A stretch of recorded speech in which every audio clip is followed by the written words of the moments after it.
Imagine walking into your own home and finding handcuffs and a camera, remnants of a betrayal you never saw coming. Jake didn't just find out, he took action. A story of revenge, shattered love, and a decision that will leave you questioning what you'd do in his shoes. Jake stepped into his country home late Wednesday morning, feeling the familiar scent of the place hit him. He hadn't set foot inside since Sunday, and all he wanted now was to grab a few things and be on his way. He figured his wife, Sarah, would be at work by now. Heading into the kitchen to make himself a cup of coffee, his eyes landed on the handcuffs and strip of duct tape still lying exactly where he'd left them on the table. The kitchen towel he had thrown on the floor after wiping his face was still in the same spot. The video camera was still perched on the tripod next to the table, and the chair he had smashed and knocked over remained on the ground, untouched. Instead of bothering with coffee, he went to the fridge and grabbed a bottle of Diet Coke. "Where the hell have you been?" Sarah's angry voice came from behind as she stormed into the kitchen. Jake ignored her, didn't even glance her way, and walked past her straight to the bedroom to collect some clothes. But she wasn't about to let him go so easily. She grabbed his arm. "I asked you a question," she snapped, her tone seething. Jake halted and turned to face her. This was the woman he'd been married to for 7 years, the woman he'd once loved deeply, but now, the same woman who had crushed him. "Let me go," he replied quietly. Sarah studied his face. His expression was vacant, his eyes dull and lifeless. Slowly, she released his arm, allowing him to pass. She then picked up the handcuffs, duct tape, and kitchen towel, walking over to the trash can to throw them away without a second thought. Moving to the tripod, she unscrewed the mounting bracket, placed the camcorder on the table, then folded the tripod and set it aside. Next, Sarah went to the bedroom. Jake had a large suitcase sprawled open on the bed, methodically packing clothes into it. "What are you doing, Jake?" she demanded. "I'm packing," he said flatly, continuing with the task. "Another business trip," she sneered. "No. Then where do you think you're going?" He stopped what he was doing and turned to look at her. His face remained disturbingly blank. "Does it really matter? You're my husband. I have a right to know," she shot back. "Sarah, you gave up that right last Sunday afternoon." He stuffed a few more items into the suitcase, zipped it up, and carried it out to the living room, setting it down by the door. Then he headed to his study, with Sarah trailing close behind. He collected a few papers from the desk and tucked them into his briefcase, then packed his laptop and charger into its bag. Jake returned to the kitchen table and picked up the video camera. Flipping it open, he checked that the SD card was still inside. "This is what you recorded on Sunday, right?" Sarah smirked. "A little keepsake of your payback. That's very thoughtful. Thank you." Jake remained silent, his expression unmoved. "Jake, for God's sake, talk to me," she yelled, her frustration bubbling over. Jake finally looked at her, his face reddening with a mix of emotions. "What did I do to deserve this? Why are you leaving?" she asked, her voice quivering. "Sarah, sit down at the table with me," he instructed, opening his computer bag and pulling out his laptop. He sat down in front of it, gesturing for her to take a seat as well. Once she was settled, he inserted the SD card into the laptop. "Let's watch this first. Then we'll have our conversation." He pressed play. The screen showed a chair shoved away from the kitchen table on the right, leaving an empty table space on the left. "Welcome home, sweetheart. Come on into the kitchen. I've got a little surprise for you, just like I promised on the phone." Jake appeared on the screen, beaming. Sarah walked up to him, clad in a short, sheer robe. Her hair and makeup were perfect, and she was barefoot. She held the handcuffs in one hand, grinning. "Sit down in the chair." Jake sat down, still smiling up at her. Sarah stepped behind him, crouching to cuff his wrists. Her robe fell open, revealing she wore nothing underneath. She looped one wrist into the cuff, passed the chain through the back of the chair, and fastened his other wrist. Leaving the frame briefly, she returned and covered his mouth with a strip of duct tape. Jake's smile was visible even with the tape on. Sarah then stood before him, letting her robe slide to the floor. Jake's eyes widened, lighting up at the sight in front of him. "Are you ready for your surprise?" she asked, a smile spreading across her face. Jake nodded in response. "We're all set here," she called out. Moments later, the sound of footsteps approached. Jake turned his head toward the noise. A man wearing Jake's robe walked into the room. The smile on Jake's face instantly vanished, replaced by sheer shock. "Sweetheart, you remember Joey from my job, don't you?" Sarah sauntered over to Joey and untied the belt of the robe, sliding it off his shoulders and tossing it right into Jake's lap. Joey stood there completely naked beneath the robe. Jake paused the video and looked directly at Sarah. "Why?" he asked, his voice flat. "You know exactly why, Sarah." "I have no idea what the hell you're talking about," she snapped back. Jake kept his composure, his face betraying nothing. "Before we tied the knot, I warned you I'd do it." His words left her confused. "You're not making any sense. What are you even talking about? I made it clear before we got married, if you ever cheated on me, I'd get back at you by sleeping with someone else right in front of your eyes. Remember that, don't you?" he said. "Is that what this is about? Your revenge?" she scoffed. "I promised, and now I've followed through," she replied nonchalantly, as if the incident meant nothing. "You actually think I cheated on you?" he questioned. "I know you did," she spat back. "All right, fine. Humor me, Sarah. When, exactly, did I cheat on you?" he demanded. "Don't pull that innocent act on me. You know damn well when, where, and who it was with," she retorted furiously. Jake removed the SD card from the camera, placed it into his bag, and closed the laptop. He turned to face her, his expression finally cracking to show his anger.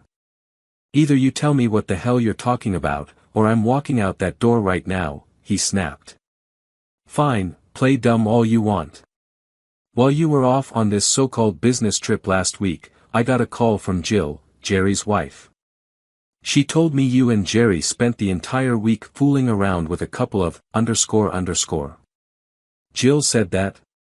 And what proof did she offer?" he shot back. "Cut the poor victim crap, Jake. You know exactly what you did," she yelled. "So, you decided to sleep with Joey right in front of me, all because of a phone call from someone you supposedly trust," he replied, his voice filled with disbelief. "Yeah, I did it," she admitted without hesitation. "Just based on her word? No actual proof at all?" he pressed. "I didn't need any," she replied defiantly. "Sarah, you handcuffed me, paraded a man in front of me, and humiliated me, all because of something you heard.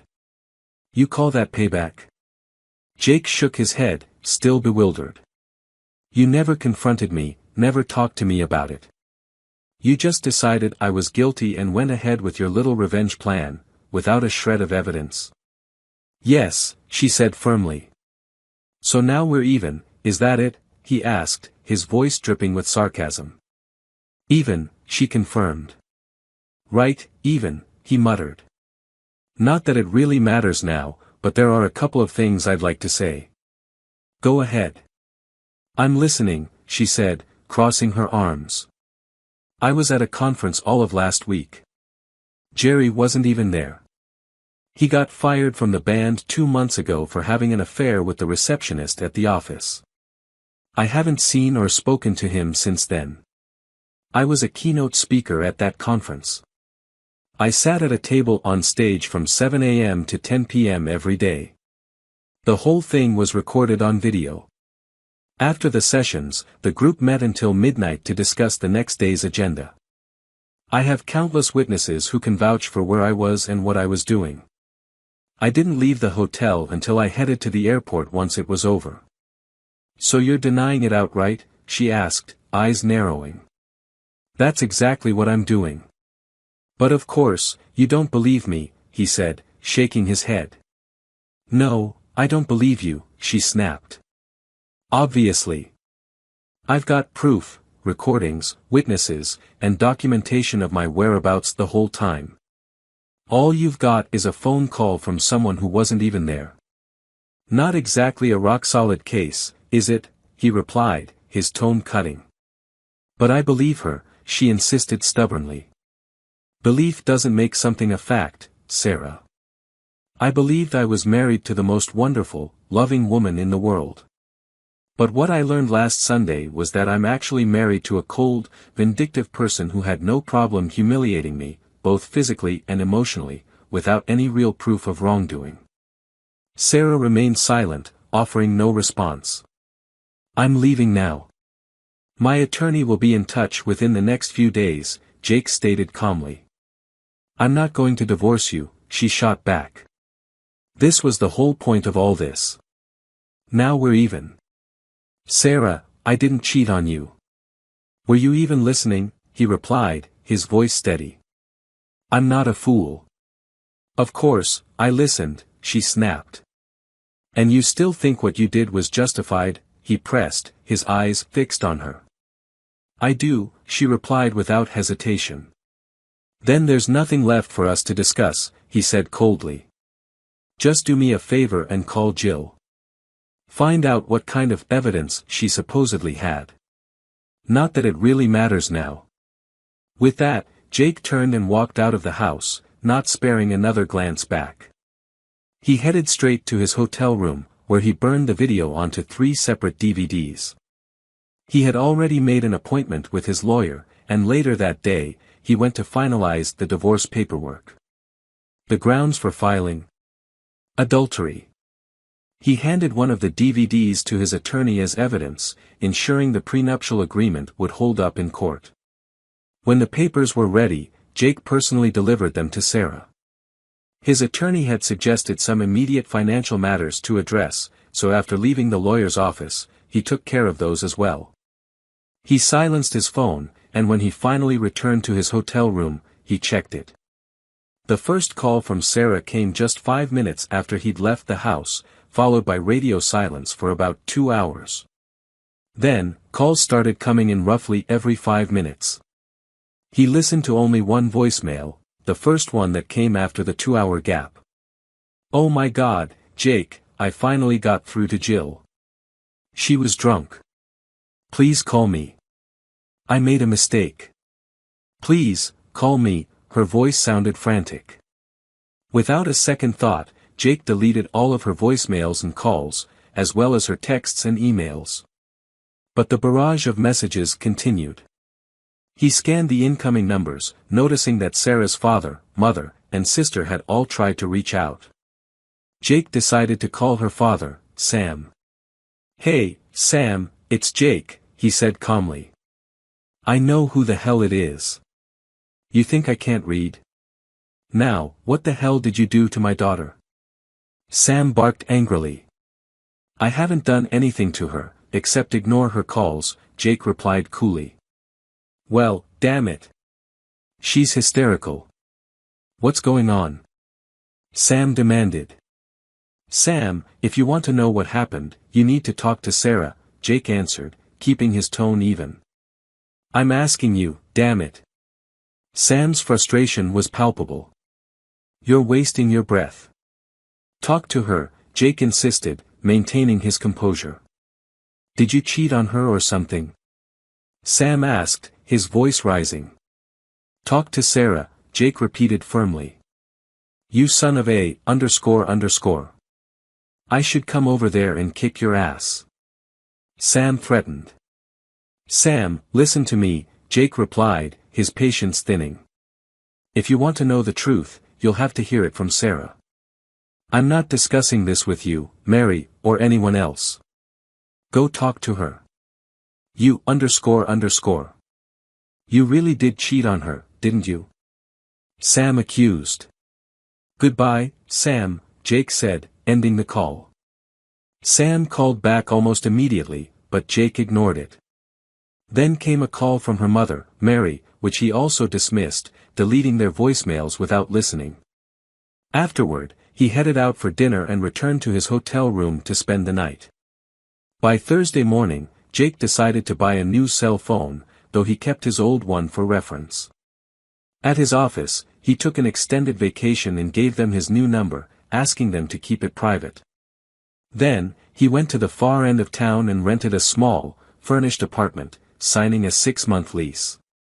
He stopped by the grocery store to pick up food and basic supplies. By the end of the day, he had the new place set up and in order. On Friday morning, his lawyer gave him a call. Jake went to the courthouse, signed the necessary papers, and after the filing, was handed a copy to give to Sarah. Though her copy didn't require a signature, the lawyer advised him to make sure there was an impartial witness when she was served. Jake called Sarah, arranging to meet for lunch at one of their regular restaurants. When Sarah arrived, Jake was already seated at a quiet table in the back. She had gone all out, dressed up and made up like she was ready for a special occasion. As she approached, Jake stood up. Sarah wrapped her arms around Jake, trying to kiss him, but he turned his face, offering only his cheek. It was far from the reaction she'd been hoping for, and the disappointment was clear in her eyes. She took a seat at the table across from him. "Jake, I know I messed up. I just want us to put this behind us and move forward," she pleaded. "I couldn't agree more." "It is time to move forward," Jake replied as he waved away the waiter. It was Lynn. They had known her for years. "What can I get you both to drink?" she asked with a warm smile. "2 Diet Cokes," Sarah answered quickly. "Lynn, could you hang around for just a moment?" Jake asked. He reached into his bag, pulled out the divorce papers, and handed them to Sarah. "Sarah, these are the divorce papers. Lynn will serve as my witness that you've officially been notified." "Thanks, Lynn," he added. Sarah's face went pale as she stared down at the documents. Lynn left them to fetch their drinks. "Jake, you said you wanted to put this behind us and move forward," she said, her voice trembling. "That's exactly what I'm doing, Sarah. I'm moving forward," he responded, his tone firm. "But Jake, I made a mistake." "That's not what I meant," she protested. "Sarah, we've been married for over 7 years. Until last Sunday, those were the best years of my life. I've loved you more than I've ever loved anyone, and I doubt I'll ever love someone like that again," he said quietly. "Don't just throw that away, Jake. We have a good marriage," she pleaded, desperation in her eyes. "We had a good marriage. It won't ever be the same now. You shattered it, along with my love, last Sunday," he replied, his voice turning cold. "It was a mistake. Can't you see that?" she cried. "Let me tell you what I see, Sarah, whether I'm looking at you or just closing my eyes," he began. "I see the woman I loved. But now, I see her with him, on that table in front of me, telling me how much she enjoys it and how he's a better lover than I ever was. That's the image burned into my mind now, Sarah. Not the woman I used to care about. You killed her that day." "But Jake, it was just a mistake," she insisted. "No, it was a calculated, deliberate choice. The reason behind it might have been a mistake, but not the act itself," he corrected her. "I told you, if you ever cheated on me, I would have revenge sex in front of you. You knew this, and you even agreed," she shot back defensively. "Yeah, I agreed, knowing it would never come to that," he replied.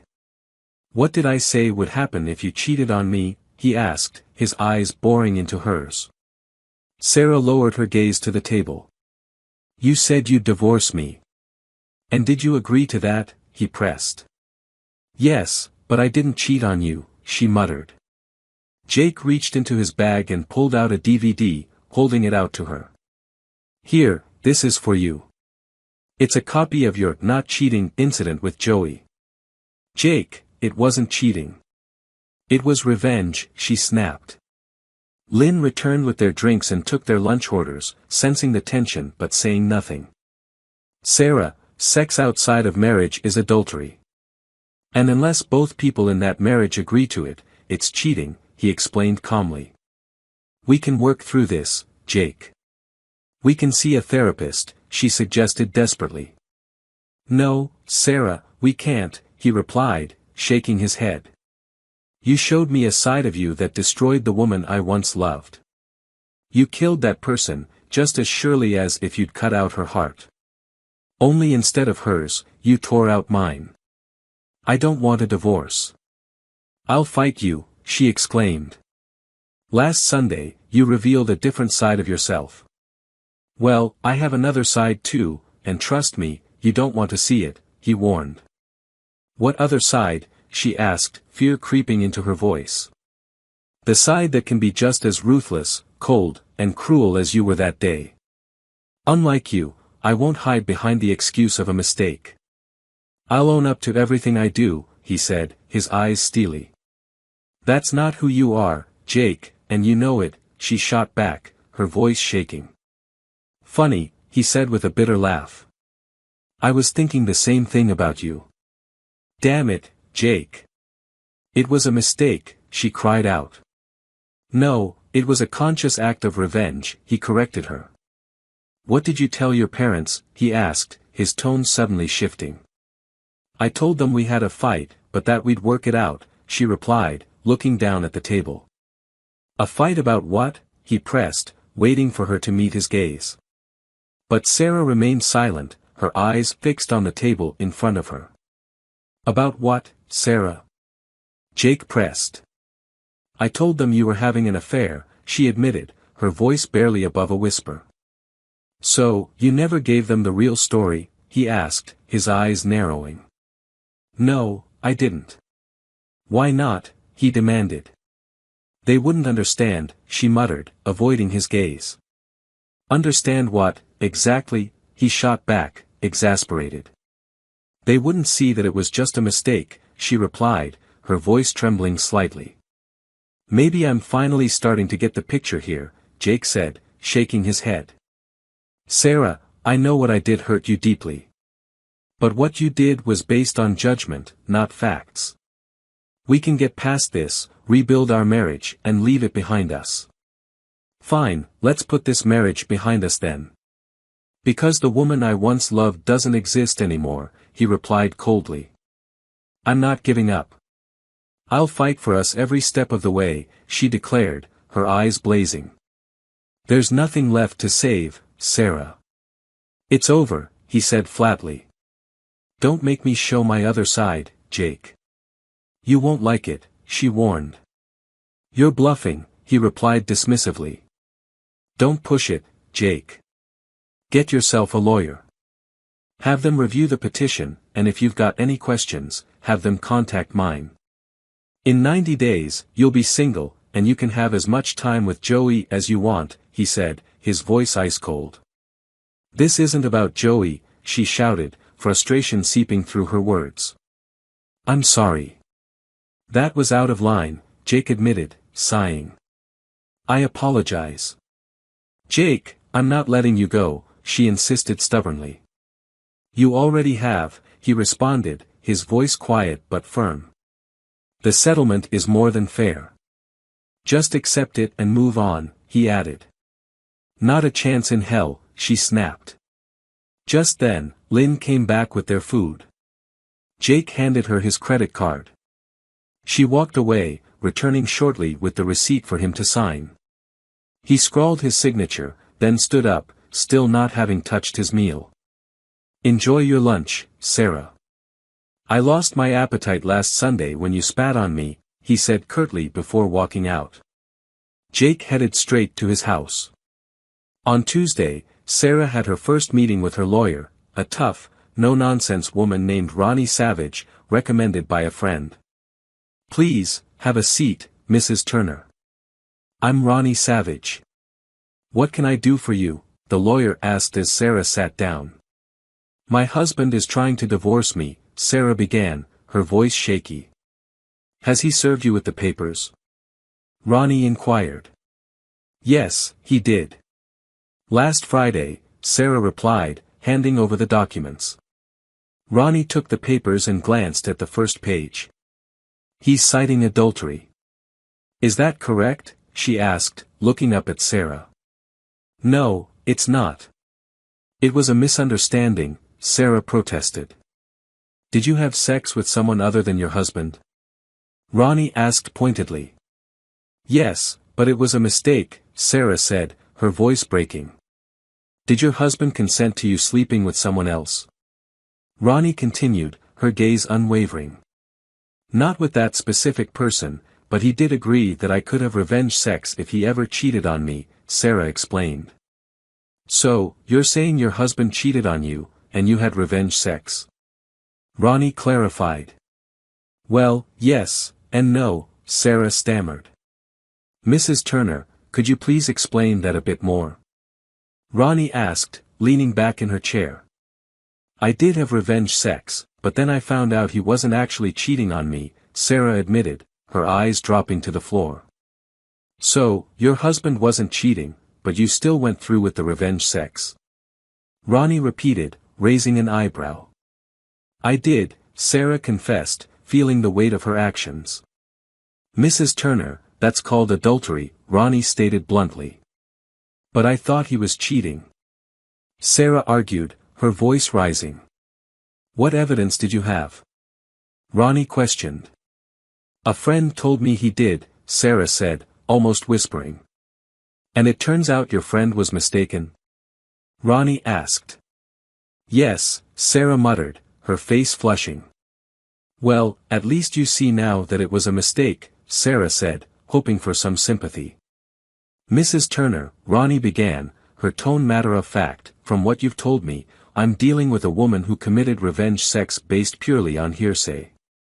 Does your husband have any proof that you slept with another man? Yes, Sarah admitted. I handcuffed him to a chair and made him watch. So, it's essentially his word against yours, Ronnie noted. Is there any other evidence? I videotaped the entire thing, Sarah confessed, her voice barely audible. Do you have that video? Ronnie asked. Sarah nodded and handed over the DVD that Jake had given her on Friday. May I watch it? Ronnie asked. Sarah nodded again. Ronnie inserted the DVD into a player, and after just a few minutes, she stopped it. I'll need to go through the whole video later, she said.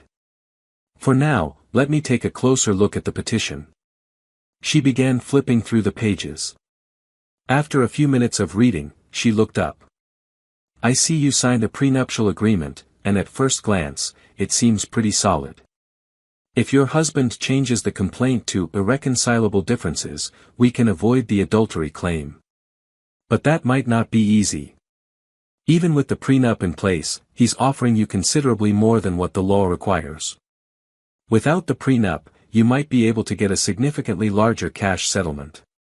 I don't want a cash settlement, and I definitely don't want a divorce. I just want my husband back, Sarah insisted. Did you tell him that? Ronnie asked. Yeah, and he didn't even hesitate to reject it, Sarah admitted, frustration in her voice. Contested divorces can get very costly for everyone involved. If we push for counseling, it certainly can't hurt our case, Ronnie suggested. Then let's do it. We'll propose counseling, and if he refuses, we'll make it clear that we're ready to fight for everything, Sarah replied, her determination building. All right. Do you have any dirt on him? Ronnie inquired. You mean, like criminal stuff? Sarah asked, raising an eyebrow. Anything at all, Ronnie clarified. He's as clean as they come. Spotless, Sarah sighed. Has he ever hit you or made threats? Ronnie pressed. No, he's never even raised his voice at me, Sarah replied. I'll go through all the paperwork in detail, watch the video, and then get back to you in a day or two. Does he have a copy of that DVD? Ronnie asked. Sarah nodded. By Wednesday, Ronnie had called her back. Mrs. Turner, your husband has a pretty strong case. The video you recorded is extremely damaging, and you really don't want a judge to see it. Here's what I suggest, let's start with what we discussed earlier. We propose 6 weeks of family counseling. Whatever it takes.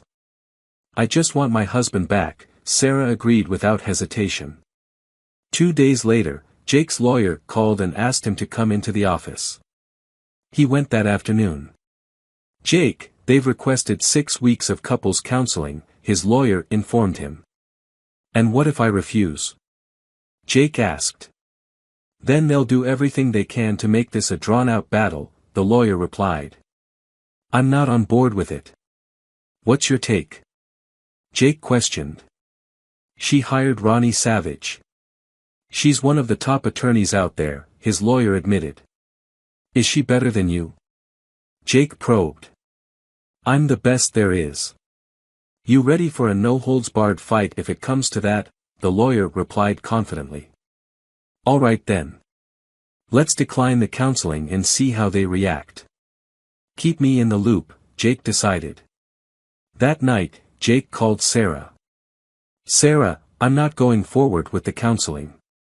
I warned you before that if you pushed me on this, you'd see a side of me you wouldn't like, he stated firmly. Why are you acting like this, Jake? Just drop this ridiculous divorce and come home, Sarah pleaded, her voice strained. It's not happening, Sarah. This is your final chance to take the easy way out. I won't be calling you again. I'm ready to fight, he replied coldly. Jake, I don't want a divorce, she cried. Then have it your way, he said, ending the call. The following Monday, Sarah filed a countersuit, citing irreconcilable differences as the grounds. She demanded everything in the settlement. 2 days later, the local school board and the school where Sarah worked were served with documents alleging an inappropriate relationship between their 2 married teachers, Sarah Turner and Joseph Carr. The package included graphic photos of them together. A closed-door emergency school board meeting was called, and both were fired on the spot. That same day, Joey's wife, Tammy, received a DVD in the mail, along with the names and phone numbers of those involved. She called Jake after watching the footage. Hello, this is Jake Turner, he answered. This is Tammy Carr, Joey's wife. Did you send me that DVD? She asked, her voice tense. Yes, ma'am. I'm really sorry, but I thought you deserved to know, Jake replied. When was it filmed? She questioned. About a week ago Sunday, at my place, he explained. And that's you sitting in the chair, she continued. Yes, that's me, he confirmed. And the footage, it's real. Not edited in any way, she pressed. Yes, ma'am, it's completely real, Jake assured her. Is that your wife? Tammy asked. For now, yes. But I've already filed for divorce, Jake stated. That's all I needed to know. Sorry to bother you, Tammy said before hanging up. Her next call was to a divorce attorney. The very next day, Joey called Sarah, furious over the fallout from her act of revenge. She had not only cost him his job but also jeopardized his marriage. Despite losing her job and Joey's call, Sarah refused to back down. A week passed with no communication from Jake or his lawyer, so Jake took his next step. Sarah's parents and sister received copies of the DVD in the mail. After watching the brief but damning footage, they approached Sarah with questions, their anger and disappointment evident. Jake's old cell phone rang, and he saw it was Sarah's sister calling. With a sigh, he answered. How could you, Jake? Sarah loves you. Mandy exclaimed. Mandy, she has a strange way of showing it, Jake replied coldly. It was just revenge sex, for God's sake. Mandy argued.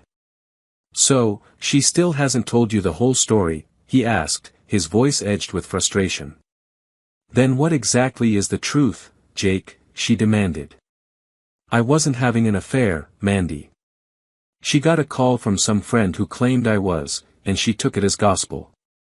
Without any proof, she decided to get her revenge, he explained. Jake, Sarah's not that stupid, Mandy said, her disbelief clear. Well, why don't you ask her yourself? And while you're at it, tell her this: if she drops the fight and lets the divorce go through, then that'll be the end of it. But if she keeps pushing, this is only the beginning, Jake warned. Can't you just try to work this out? Mandy pleaded. Have you watched the DVD? Jake shot back. Only the beginning. That's as much as I could stomach, she admitted. Watch the entire thing, Mandy. And then ask yourself, if you were in my shoes and your husband was willing to try to reconcile after that, would you go for it? He challenged. Alright, I'll watch it. But I still think you should try to work things out, she insisted. Mandy, you've known me since we were kids. You know I'm not a bad guy. Just watch the DVD, he said firmly. Fine, I will. Mandy hung up, and Jake leaned back, waiting. About an hour later, his phone rang again. Oh, Jake, I'm so sorry.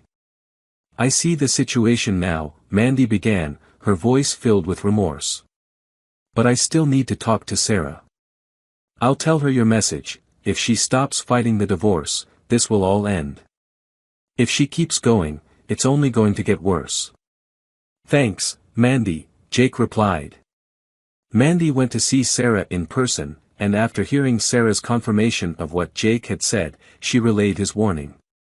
However, Sarah stubbornly refused to back down.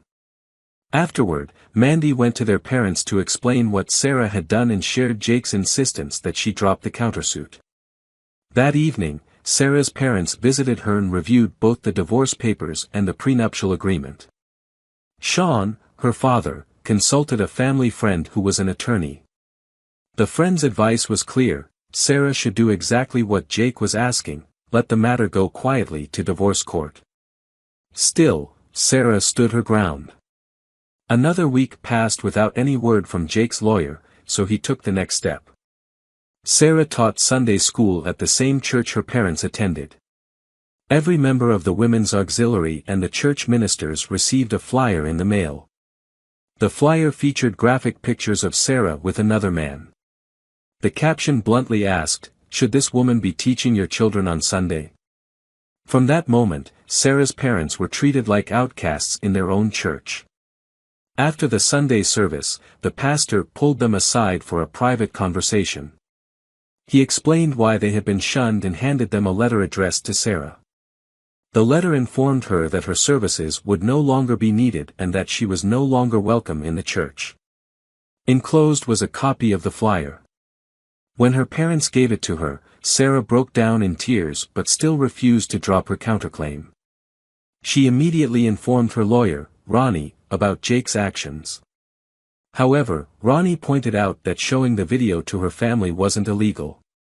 On the DVD, Sarah had clearly stated that she made the tape for Jake, making it his property. He was free to share it with any adult. The flyers had been sent anonymously, so without a proper investigation, they couldn't be directly linked to Jake. Ronnie strongly recommended that Sarah drop her countersuit. Even Sarah's family begged her to let it go, as it was now affecting their lives as well. Sean eventually called Jake, voicing his concerns. Jake calmly repeated his demand: Sarah needed to drop the counterclaim. Still, she refused to relent. A few days later, Sarah's neighbors and all their friends received similar flyers, this time with Sarah's name and contact details prominently displayed. Her phone and email were bombarded with nuisance calls and messages. Trash was dumped on her car, her driveway, and across her lawn. Jake waited another week before making his next move, posting on her social media accounts. He began with suggestive innuendos, gradually escalating to photos with strategically placed blackouts. Not long after, Sarah received an email from a porn site, thanking her for the video submission. The situation reached a breaking point when a news crew showed up at her front door. That was when Sarah finally called her lawyer and agreed to withdraw the countersuit. She requested a face-to-face meeting with Jake, who agreed, on the condition that it take place at his attorney's office. They met a few days later. When Sarah walked into the room, she looked like a shell of her former self. She had lost weight and appeared utterly exhausted, as though sleep had evaded her for days. "Sarah," Jake said, sitting down across the table from her. "I withdrew the countersuit. You got what you wanted." "No, Sarah, I didn't win," he replied. "I lost. I lost the woman I loved, I lost our marriage, and I lost everything that ever meant anything to me." "There really is a side of you I'd never seen before," she admitted, her voice trembling. "I'm sorry you had to bring it out." "Sarah, I don't know what to say," she began, looking down. "I can't show my face anywhere. I'd have to leave town just to find a job." "Neither can I stay here," he replied. "Everyone we know treats me like a pariah too. In the end, we both lost everything, didn't we?" "Yeah, Jake, we did," he said, his eyes misting with tears. "I know it's too late now," she whispered, "but is there anything I can do to make this right? Other than figuring out how to turn back time?" "Other than that, I don't think so, Sarah," he answered, standing up, preparing to leave. Sarah stood as well, holding out her arms for one last embrace, tears flowing freely down her cheeks. Jake took a step toward her, then paused, his own tears threatening to spill over. "I can't, Sarah," he said, his voice breaking. "It would feel like I was betraying the woman I used to love." He stood there for a moment, staring at her, then turned and headed for the door. With his hand on the doorknob, he glanced back at her one final time. "There is one thing that might help," he said quietly. "What is it, Jake?" she asked, barely able to speak. "You could say, 'I'm sorry.'" "Just once," he replied. And with that, Jake walked out of the office and out of her life.